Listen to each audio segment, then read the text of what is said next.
fanjakana tamin'ny alalan'ny primature lefitra miatetiny fanantsariana ny tany sy ny fampandrosoana ny ministeran'ny fitaterana ny komuna Antsiranana sy ny tsy miankina dia ny orinasa Sovena no nahavitany ity gare routière vaovao ity.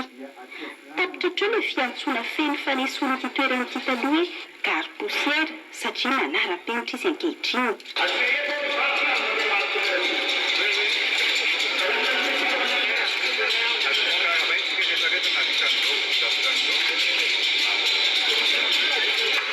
Tetina 70 sy 300 tapitrisa ariary ny teti-bolana nanganana azy ity.